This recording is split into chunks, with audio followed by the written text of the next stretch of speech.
Hello and welcome. In this video, we are going to discuss anatomy of a good answer.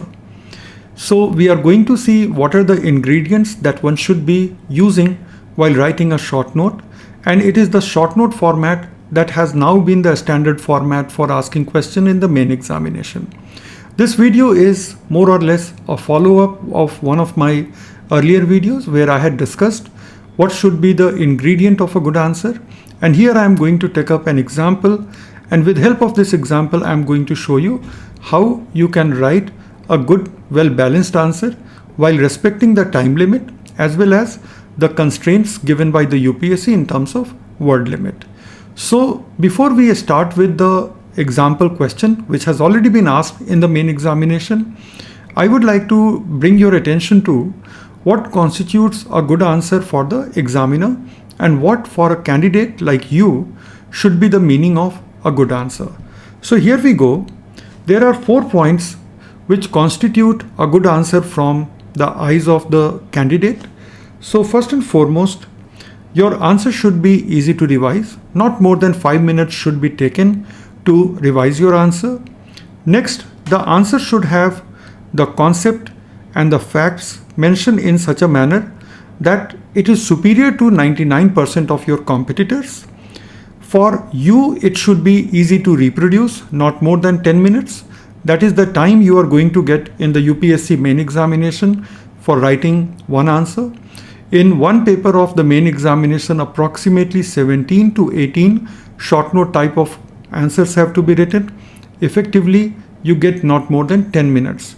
So the answer should be reproducible in 10 minutes or even less.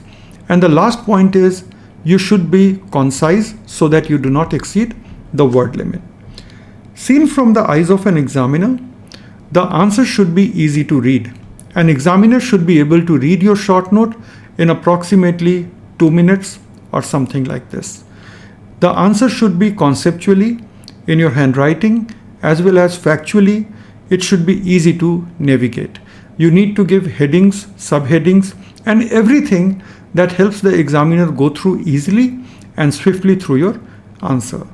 The next thing is that it should be better than at least 10 of the competitors among whom your copy is getting examined.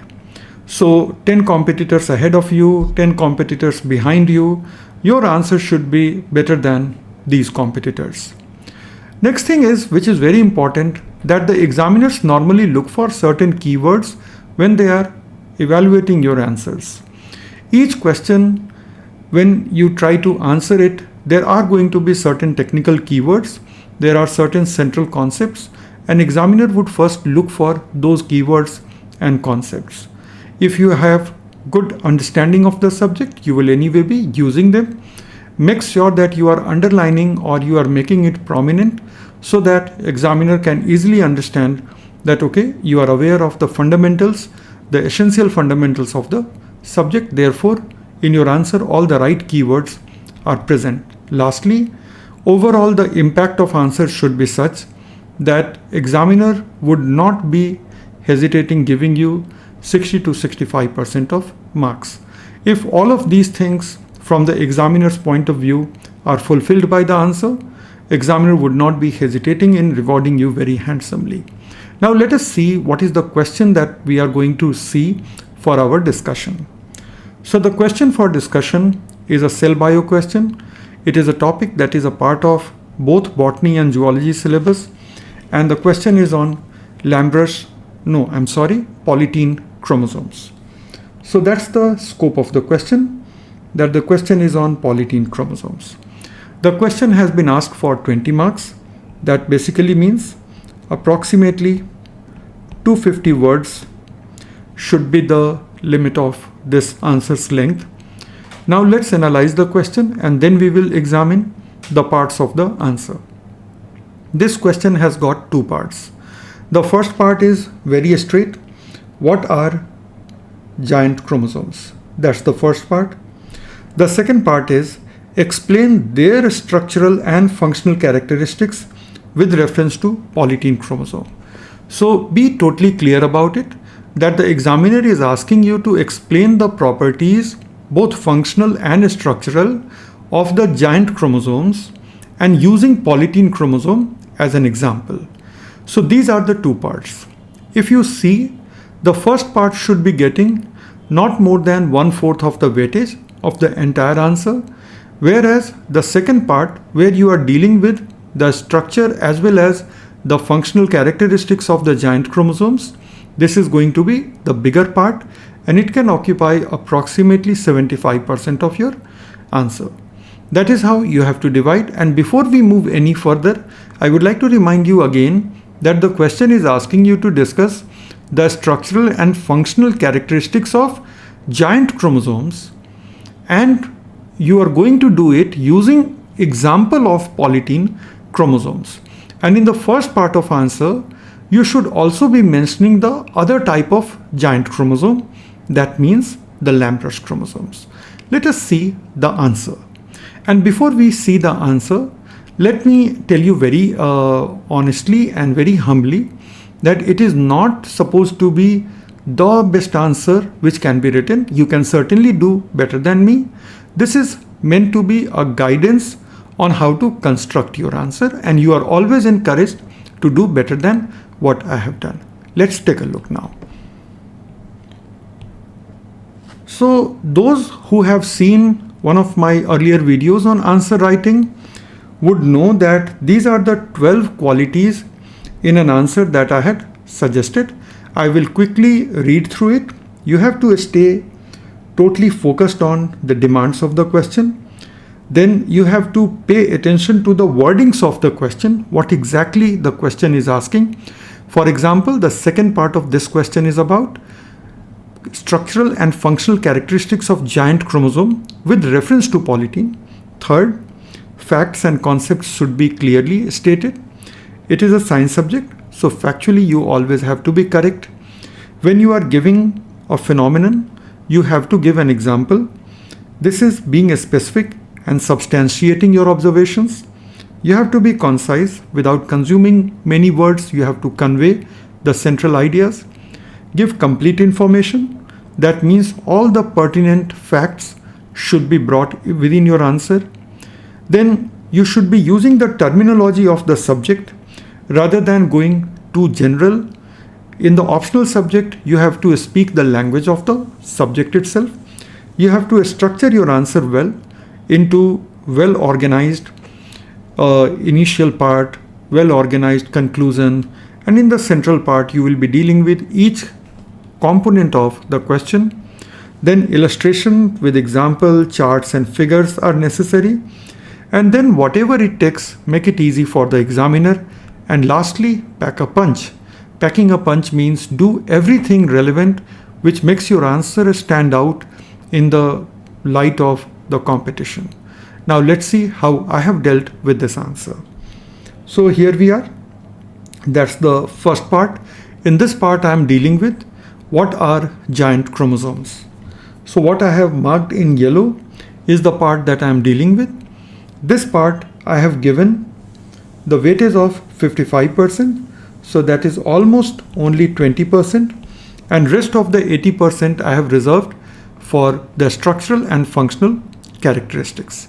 You would notice that I have underlined all the key facts which I want the examiner to see easily, and here and there I am using such clear explanation which ordinarily you would not be finding in textbooks, but if you have studied the textbooks minutely enough, this is the understanding you will be coming up with. Let's start.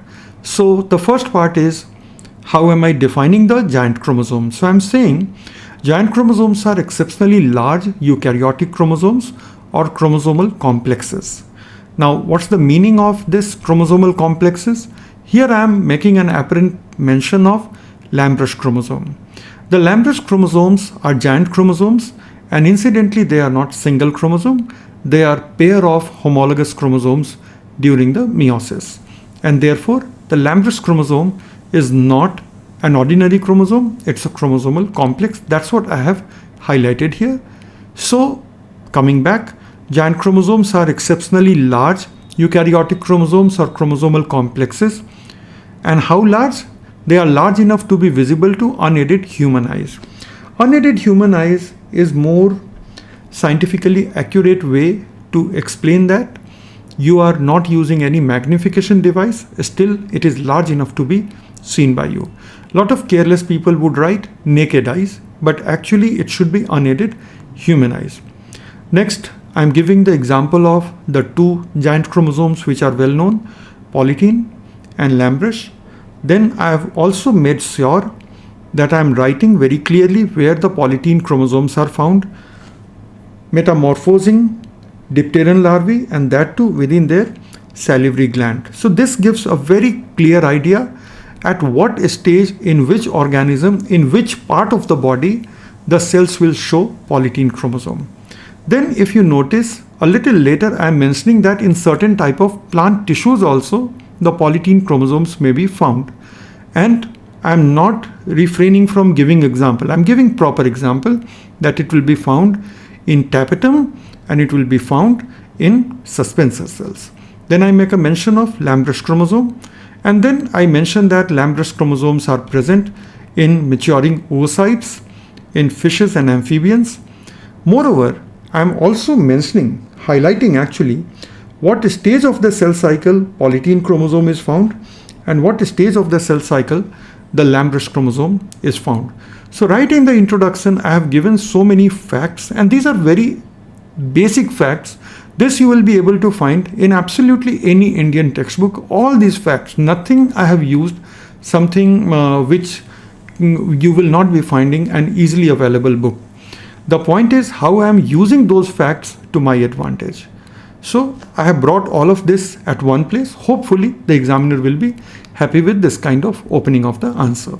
Now the time is to deal with the structural aspects, and in the structural aspect we have to draw the diagrams also. So first we are going to discuss the structural aspects, and then we will be drawing a few basic diagrams. And before giving the structural aspect, it will be nice that now the rest of the answer is going to deal with the polytene chromosome. So why not deal with the discovery of polytene chromosome very briefly, at least mentioning the name of the discoverer. So the second part of the answer starts here. In the second part of the answer, as you can see, the part that is mentioned in yellow, structural characteristics of these chromosomes with reference to polytene chromosome. So you notice I have created now the first heading of the answer. So within your answer, you can create headings and subheadings. I cannot say about humanity subjects, but in subjects like botany, zoology, agriculture, this is highly appreciated, and my students who have earlier done that have been rewarded well. Now, within this heading, I am going to deal with the structure. Polytene chromosomes were discovered by E.G. Balbiani, discoverer. If you can remember the year, that's nice, that is 1881, in dipteran larval salivary glands. Notice I have not again mentioned the occurrence of polytene chromosomes. The reason is, in the introductory part only, I have already discussed where do we find polytene chromosome. No point repeating the same point. So in the next para, I am going to write what is a polytene chromosome. So I am writing that they are characterized by large number of chromatids lying side by side, and they are attached to a common centromere. The next sentence mentions how do they arise. So repeated DNA replication without separation of sister chromatids during the anaphase. This cyclic process is known as polytenization, and polytenization, if you notice, I have underlined again. So the same principle, whatever you want examiner to pay attention to should be underlined. And before we move to the next slide, never feel shy in creating headings and subheadings when it is required to divide your answer into clear-cut sections. Now we are still with the structure, and now we are writing the structural characteristics. It is a short note, and I have taken 4 most important structural characteristics. First is very large size and substantiating it, 0.5 millimeter in length and 20 micrometer in diameter. Then Multiple sister chromatids, how many? 48 to 1000 plus. Alternating dark and light bands, what are they called? Bands and interbands. Structurally labile, that is, they are structurally changeable, and polytene chromosomes, otherwise they are compact, but when we treat the polytene chromosomes with heat or the molting hormone, a metamorphosing steroid hormone, ecdysone, then at certain places the polytene chromosome loosens up, it forms puff-like structures, and these puff-like structures are also called Balbiani rings in the honor of the discoverer. So these are the 4 important points. So I have written the characteristics and then I have substantiated it with the help of polytene chromosome. All in all, this is what you should be writing within the framework of a short note on structural characteristics. Now, this part has consumed almost 125 words. So 55 words in the opening part, 125 words here. So our answer has already acquired 180 word length. We are left with something like 70-75 words to finish our answer by mentioning the functional characteristics. So until now the answer is going balanced. Some of you will have a temptation to write much more than this, but of course it's not advisable. Either you will face the constraint of time or you are going to face the constraint of space. But before we move any further, we will be drawing the structural figures, because we are talking about a structure, you have to illustrate it. These are the figures. If you see, 3 figures. First figure shows the relative thickness of a normal chromosome and a polytene chromosome. The second figure shows multiple chromatids being associated with a common centromere here. The third one is showing bands. This is a band, this is a band, and then puff. And between the bands, these are interbands. This part of the diagram shows the changeable nature of the structure. This is a fine structure which shows there are multiple chromatids, and this is a gross light microscopic image that shows how thick a polytene chromosome can be in comparison to a normal chromosome. With this, we should be moving to the last section of the answer, that is the functional characteristic. Take notice, I have again made a heading, functional characteristics with reference to polytene chromosome. And then I have explained 3 major points. The first point is that the giant chromosomes provide a mechanism for gene amplification, which allows high quantities of protein synthesis. So this is a functional significance. Then with respect to polytene chromosome, I go on to mention that there can be up to 1000 copies of each gene, and thus it will be able to meet big protein requirements for metamorphic transition in dipteran insects. And lastly, same can be said about plants, especially at the time of pollen formation and embryo development. With this, the functional characteristics have been highlighted, and then we can nicely conclude saying that the polytene chromosomes are gene amplification mechanisms. They allow for large scale protein synthesis to meet the demands of specific developmental transitions of animal or plant tissues. So this part I have summarized in approximately 70 words. Taken together, I have exhausted all the 250 words that I had planned to write, and within the constraint of words, this will be taken as a good, well-constructed answer by an examiner. You cannot be your own examiner, so I cannot say how much marks the examiner would be giving. It will be entirely the examiner's prerogative, but this kind of answer I can be sure from my experience as an examiner when I check the copies of test series, I can be fairly sure that this kind of answer, this kind of balance, many of your competitors, or I would say most of your competitors, would not be able to manage. It needs some degree of prior compilation of facts, prior processing and organization of fact, and then many cycles of revision. So this is one guideline on how to go about writing a short note and trying to include all the relevant points. I hope you found this video meaningful to your preparation, and it should inspire you to write many answers, and when we write many answers, we start writing compact, at the same time very satisfying answer.